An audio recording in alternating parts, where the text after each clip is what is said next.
A well-regulated militia being necessary to the security of a free state. The right of the people to keep and bear arms shall not be infringed. Thanks so much for tuning into another edition of Bearing Arms Cam and Company. My name is Cam Edwards.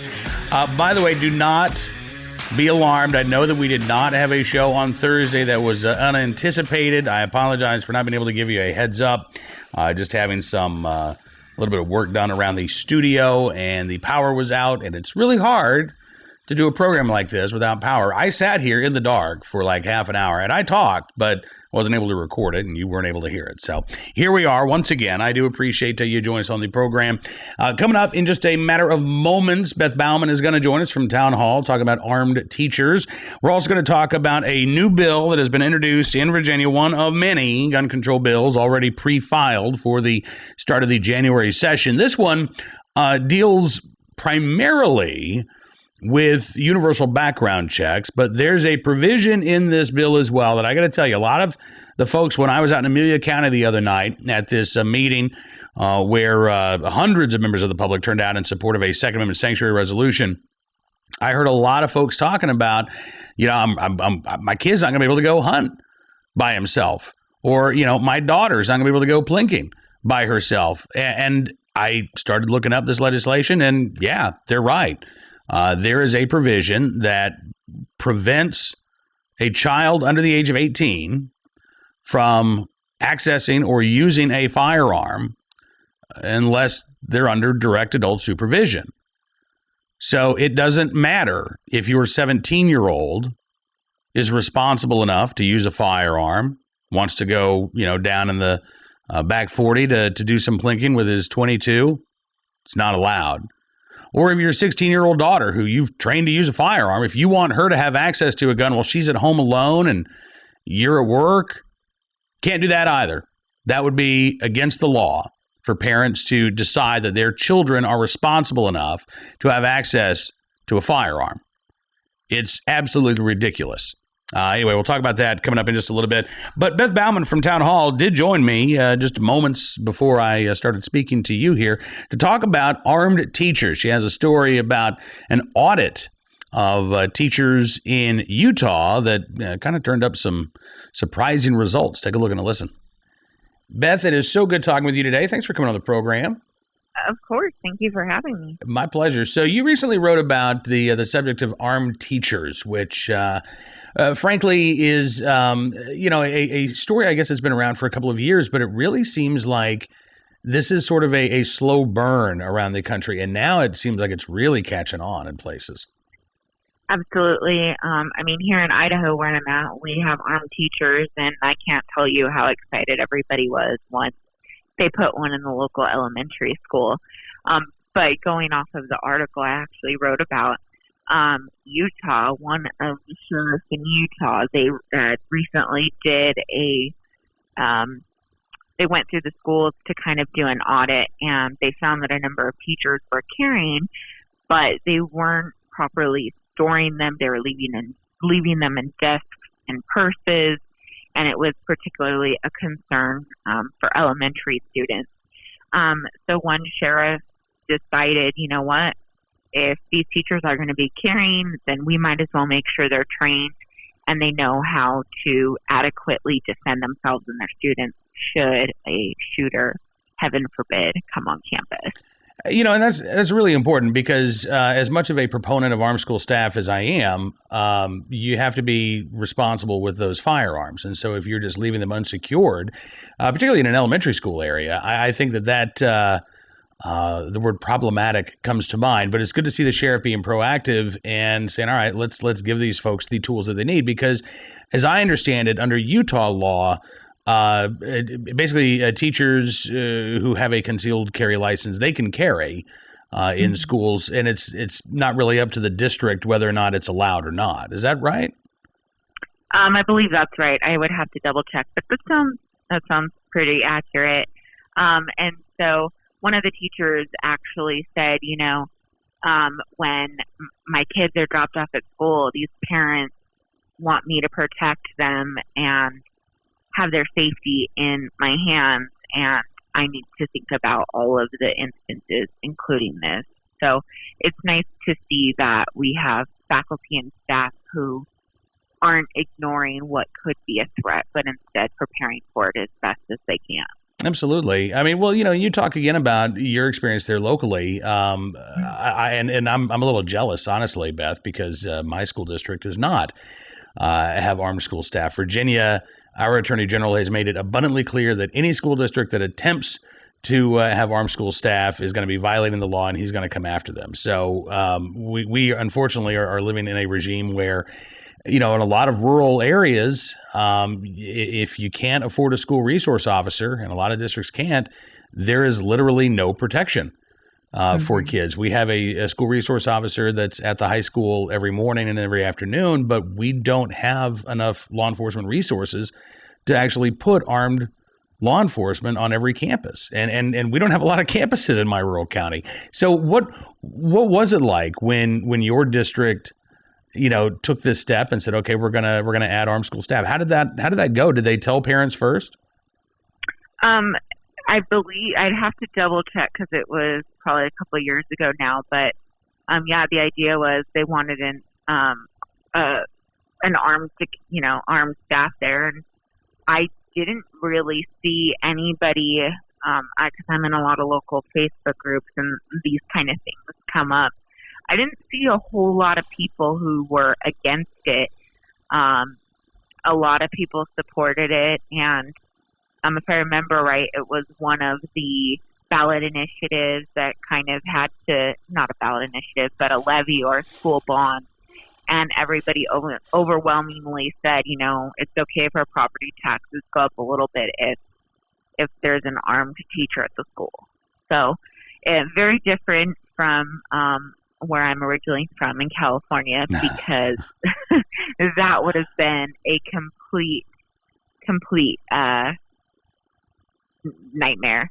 That would have been crazy to even suggest, let alone attempt, at least this point in age. But when I was in high school, we had an RSO and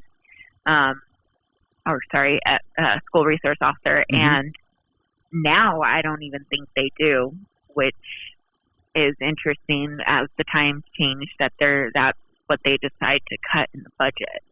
Yeah, well, and there's also this, I think, depending on the school districts, I think when you get into the more urban areas, there's the argument that to actually have a school resource officer there is, an example of over-policing. And it's, bringing law enforcement into the schools. It's seen as a real negative. I grew up in Southern California in an urban area. We had one school resource officer for our entire school of 3,500 kids, and he would walk around, and that's complete crap. Where I grew up, I was the minority. Everybody was Hispanic and Black, and so was the officer. The officer was Hispanic, and he became friends with students. I mean, got to know different people and stuff. And, I remember my freshman year of high school, there was a lockdown because there was a shooting outside the school between two different gangs. And, he at least was able to steer students in the right direction of where to go, and try to de-escalate the situation. So I call bull on that. Well, I do too, honestly. But to me, it's part of this weird double standard where a lot of folks who I think are opposed to things like school resource officers, they're also very much in favor of more gun control laws, but they're not actually in favor of law enforcement, which I find very odd that they want to put these laws on the books, but they have a real issue with them, right? Exactly. Yeah, the enforcement part of the law enforcement. Yeah, and they don't like that part so much, although they love the idea of the new laws. And I think I don't want to say in the real world, but out in Middle America, I think we are maybe a little bit more practical. It doesn't automatically, revolve around ideology. And so we can see school resource officers, again, as a net benefit to our kids' safety, just as we can see armed, trained, volunteer school staff as benefits to our kids' safety as well, because, we know those officers, we know those teachers. They're a part of our community as well. And I don't know, maybe that's the difference. Maybe it's just the difference between, these folks being your neighbors and, living in a big city where the school resource officer may or may not even live in your town and you don't really know them. Am I crazy in thinking that's part of it? No, I think that's probably a semi-fair assessment, but I also think part of it is just the general feeling of law enforcement. People in flyover in middle America tend to have a higher regard for veterans and law enforcement. And I would argue the kind of opinion that 10, 15 years ago was kind of a national thing, even in urban areas, where now, especially law enforcement in bigger metropolitan areas are facing this "we hate law enforcement," which I really think stemmed from Ferguson and other, the Black Lives Matter kind of movement. And so I think that's just, it's just a matter of where you live, and how you view law enforcement and military and stuff, because here in Idaho where I'm at, there are plenty of people, you see a veteran, you have no problem paying for their breakfast or their coffee or whatever. Same with an on-duty officer. In urban communities, no, you give them a dirty look, walk away, and act disgusted. So I think that plays into it as well. Interesting. All right. Last question for you, Beth. Since you talked about living in Idaho a couple of times here. I live in Virginia, where we just had our elections, and now we've got this anti-gun majority that's coming in. So I'm not leaving. I'm not leaving yet anyway, but I have had Jesse Kelly try to get me to move to Texas. I got to say, Idaho sounds pretty awesome. I love it here. I mean, there's definitely different parts of the state that are very different. I'm up in the northern panhandle, closer to Canada, so we do get quite a bit of snow. We get all 4 seasons. We have gorgeous weather, lakes everywhere. But more than anything, it reminds me of my mom is originally from Wisconsin, and whenever I visited, I could never pinpoint what I loved so much about it. And what it is for me is it's this sense of community and people looking out for each other. And that was the kind of environment that my husband and I decided and we do have kids, this is where we would want to raise a family. And it's community over self. And perfect example, there was a diabetic kid who needed to raise money to get a service dog, like $15,000. So he set up a lemonade stand outside of his house, and everybody went and bought lemonade from him. The entire police force showed up in their patrol cars. The entire fire department pulled up in their trucks. And in like a matter of 2 days, they raised more than enough money because the community came and supported him. And sadly, that's the kind of thing that is missing in places like California, that I saw just change in my short lifetime. The people looking out for each other and it becoming all about themselves. That sounds pretty awesome. I got to say, you made a good case. I don't know, though. I have seen snow on the ground in some of your pictures already. That's a negative. You know what? We had snow in September, but it was like it snowed and it melted a couple hours later. So we're just gearing up for our big snow season. I just put snow tires on my car. So finally admitting that it's coming. All right. All right. Well, listen, Beth, I'm really glad you could join me on the program today. It was great talking with you. And of course, if folks want to read your stuff at Town Hall, you are writing not exclusively about Second Amendment information, but you write a lot about the Second Amendment there. Yeah, absolutely. All right. Well, listen, I hope we get a chance to do this again soon and enjoy your weekend. Course. You too. Beth Baumann with Town Hall joining us here on Firearms, Cam and Company.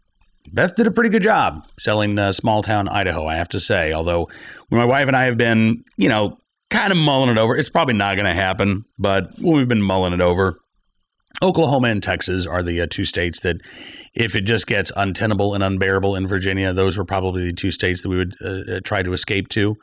I just got to find someplace, out in the middle of nowhere.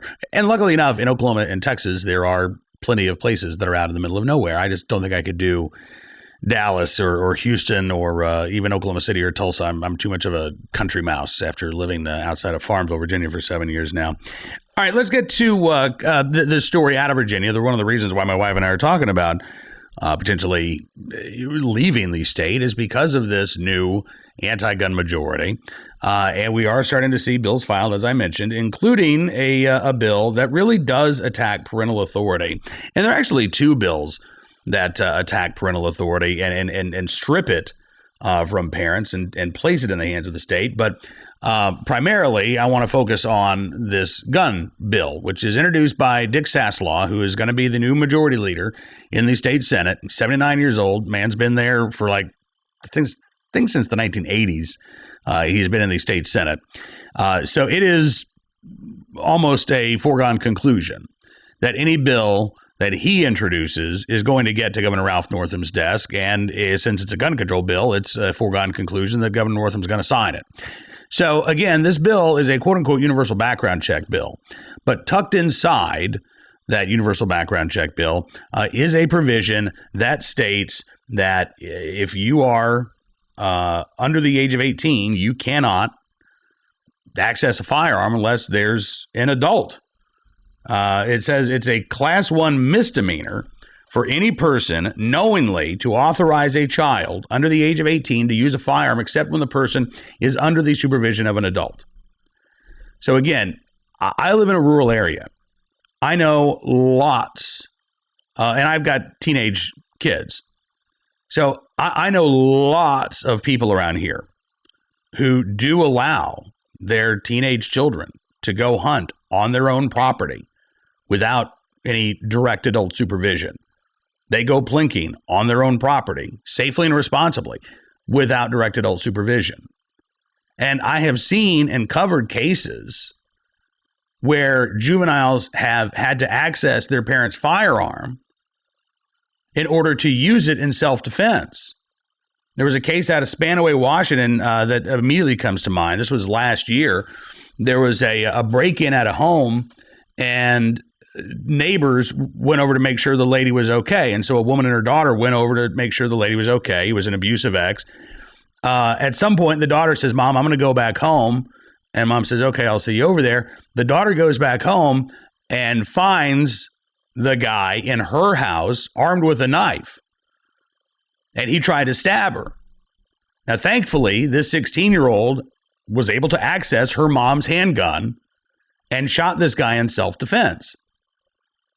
Under this proposal in Virginia, that mom would be facing charges.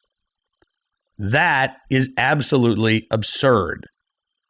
Parents have the ability. Parents know far better than the state will ever know whether their minor child is responsible enough, has the training necessary to safely handle a firearm. Now, again, this is not about, 3-year-olds getting access to an unsecured firearm and accidentally shooting themselves or others. If that was the intent of the bill, to try to stop things like that from happening, it would be narrowly tailored. This is as broad a prohibition as I have ever seen. There is no exception. There's no quote unquote loophole that would allow for a 17-year-old to access a firearm without direct adult supervision, no matter how much training and responsibility she might have. And again, chances are this one is going to become law. It's a bad bill, one of several bad bills that have already been introduced in Virginia. And a lot of these bad bills are going to become bad laws, despite the Second Amendment sanctuaries that we've seen popping up around the state. We're going to talk more about that, by the way, on next week's program. Right now, though, let's get to our armed citizen story of the day, our good deed of the day, and our recidivist report. And then, in fact, we'll start there from Canton, Ohio, where a home invasion suspect has died, according to WOIO. 4 suspects, 3 of them with lengthy criminal history. 60-year-old Mark Neely is the victim in this case, the man who passed away. Police say 33-year-old Chastity Leach, that would be her in the upper left of the mugshots there, knocked on the victim's door Saturday night, just before 11 p.m. A 41-year-old woman answered, and that's when these other 3 individuals, 39-year-old Stephen Gill, 31-year-old Damian Mazza, 47-year-old Joel Owens, forced their way inside the home. The 41-year-old woman inside told officers she was knocked down. She was pistol whipped. Neely then came to help and was pushed down some stairs. He ended up dying from his injuries. Now, WOIO says that Gill was arrested on Sunday, charged with aggravated burglary, being held on $250,000 bond. They say that this is not the only crime that he has been charged with in Canton, Ohio. Starting back in 2001, he had a DUI, petty theft in 2003, resisting arrest in 2003, safe cracking and burglary in 2005, breaking and entering in 2005, driving under a suspended license in 2007, and in 2010, receiving stolen property in 2010, domestic violence in 2012, breaking and entering in 2012, breaking and entering in 2013, breaking and entering in 2014. Yeah. Disorderly conduct December of 2018, forgery in April of 2019, possession of drug paraphernalia in April of 2019, assault in June of this year, receiving stolen property in September of this year, aggravated burglary in November of this year. Yeah. And the other 3 suspects apparently all have pretty lengthy criminal histories as well. Mazza in particular, he's been charged with aggravated menacing, burglary, carrying concealed weapons without a license, improperly handling firearms in a motor vehicle, assault. Yeah, and again, apparently none of these gentlemen have ever really spent much time behind bars. Joel Owens has a criminal history that goes back 20 years and includes aggravated possession of drugs, trafficking cocaine, and with, the criminal histories of 3 of these 4 individuals, as long as they are, each and every one of them, still out on the streets and able to assault that 41-year-old woman and that 60-year-old man. Now, on to our armed citizen story from Tulsa, Oklahoma, where, I mentioned Jesse Kelly earlier today. Doesn't that guy, and I try not to make too many comments about people's appearances, but doesn't that guy look like the version of Jesse Kelly that made a continual series of bad life decisions? Anyway, that gentleman is Timothy Green. Yes, and he was caught when the employee of a Tulsa business found him inside that business. Vent Air, which makes and installs canopies, custom buildings, and kiosks, according to Channel 8 in Tulsa, KTUL. They actually found 2 suspects. One of them ran off, according to local reports, but Mr. Green was apparently not as swift. He was held at gunpoint. Police say the suspects were in the process of taking some power tools as well as a large spool of copper tubing, which they would then turn around and sell because copper is worth good money. Now, Timothy Green, again, facing charges. The employees are not. Everything safe and sound, and again, that crime coming to an end thanks to the armed citizen. Our good deed of the day from Washington State, where a Kent police officer saved a 15-year-old victim of human trafficking, and this did not start as a human trafficking call. It actually started out as a hit-and-run investigation. And when officers got on scene to this apartment complex where the hit and run had occurred, they identified a suspect, 26-year-old with some outstanding warrants who lived there in the apartment complex. He shows up, sees the officers, he takes off, they take off after him. And when they eventually pull him over, there's a 15-year-old girl there in the car with this 26-year-old man. As the local police chief there, Kent Police Commander Robert Hollis, said that the officer who made the stop noticed that there was a large age difference between the young lady and the guy who was driving. So he kind of pulled her aside. They started talking and provided a safe space for her to, quote, safely disclose her abuse. Hollis had taken the time trying to build a rapport with this young lady. He was able to interview the young lady and learn that there was what appeared to be some trafficking going on. So they arrested the 26-year-old. They were able to take this 15-year-old girl back to her family in Oregon. They arrest the 26-year-old on attempting to elude and reckless endangerment charges. And KIRO in Seattle doesn't say whether or not he was actually facing charges of human trafficking, but they do note that he bonded out, failed to show up for a court hearing, and now there's a warrant out for his arrest. So they let him out, even though he apparently was a suspect in a human trafficking case. I know. Thankfully, again, the officers were alert enough, and that 15-year-old girl is safe and sound, even if the suspect in this case is, again, back out on the streets. All right, that is going to do it for this edition of Bearing Arms, Cam and Company. Thank you for being a part of the program today, and we'll be back on Monday. It'll be a short week next week because we do have the Thanksgiving holiday, but we'll be back on Monday with the latest Second Amendment news and information from all across the nation, including another look at the sanctuary city phenomena, which is just taking off like wildfire. In the meantime, thanks for watching, for listening, for spreading the word. Don't forget, you can subscribe to the podcast at Apple Podcasts, Spotify, Stitcher, townhall.com's podcast page. You can also become a VIP member of Bearing Arms and get exclusive content, including editors' chats and stories you just won't be able to find anywhere else, as well as analysis that you won't get anywhere else as well. Have a great weekend. We'll see you Monday with another Bearing Arms, Cam and Company.